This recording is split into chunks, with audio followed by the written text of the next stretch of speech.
Bismillahirrahmanirrahim. Assalamualaikum warahmatullahi wabarakatuh. Let me introduce myself. My name is Hanifah. I am from class 6A, majoring English Education Department. This video is made to fulfill the individual task of error analysis by supporting lecturer Mr. M. Ridho Khalid MPD. And in this video, I will explain to you about surface structure taxonomy. So, surface structure taxonomy itu menjelaskan tentang kesalahan gramatikal yang dibuat oleh seseorang.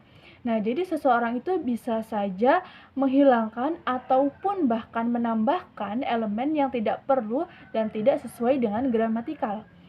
Nah, selain itu juga salah dalam penempatan elemen serta salah dalam penyusunan elemen berdasarkan aturan gramatikal itu sendiri. Nah, jadi apa sih guna mempelajari surface structure taxonomy itu? Jadi, guna mempelajari surface structure taxonomy yaitu untuk mengetahui letak kesalahan gramatikal yang kita buat atau yang seseorang buat.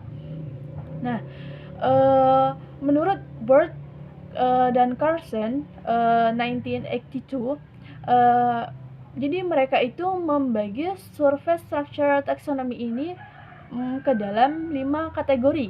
Yang pertama itu omission, yang kedua itu addition, yang ketiga itu misformation, yang keempat misordering, dan yang terakhir yaitu blends.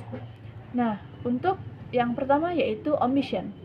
Jadi omission itu menurut Dulay, Bird, dan Carson itu menghilangkan elemen yang seharusnya muncul dalam sebuah tuturan.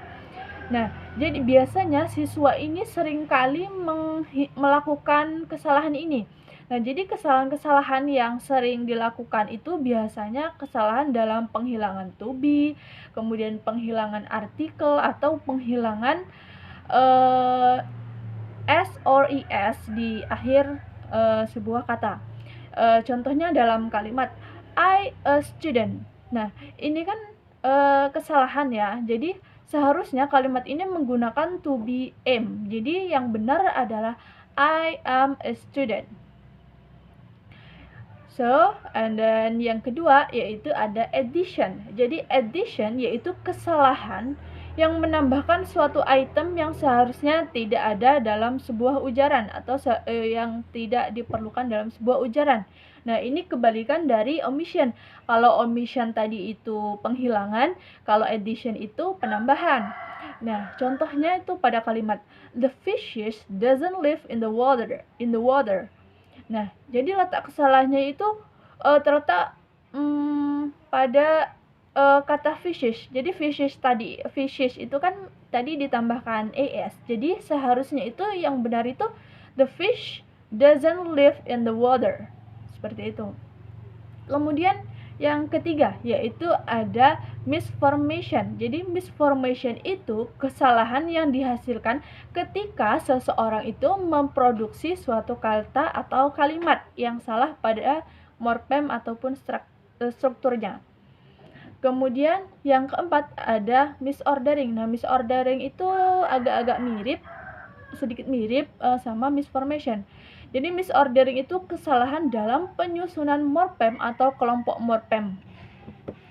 Nah, pada suatu kata atau kalimat, pada sebuah kata ataupun kalimat. Nah, seperti pada contoh kalimat I don't know who is she.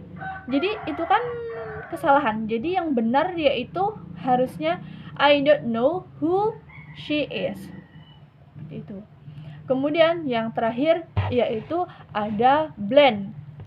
Blend yaitu kesalahan bicara di mana dua kata yang jatuh bersama dan menyatu menjadi satu kata, tetapi hanya satu bagian saja yang dipilih. Nah, berikut ini ada beberapa cuplikan video contoh dari surface structure taxonomy.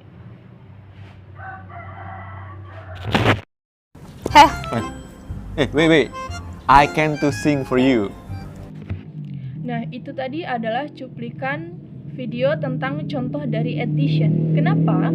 Karena pada kalimat tadi I can to sing for you adanya kesalahan addition. Kenapa? Karena ditambahkan to sehabis can tadi. Seharusnya yang benar itu cukup I can sing for you. Seperti itu. Tambahin. Can you take me a picture? No.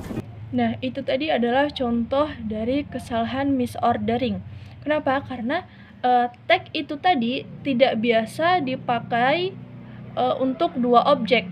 Jadi yang benar itu bisa can you take my picture, atau bisa juga can you take the picture of me, atau can you take the picture for me, gitu. Itu yang benar. I have one sister, and she was 9 years. Nah, itu tadi adalah cuplikan video tentang kesalahan misformation. Kenapa? Karena dia tadi mengatakan I have one sister.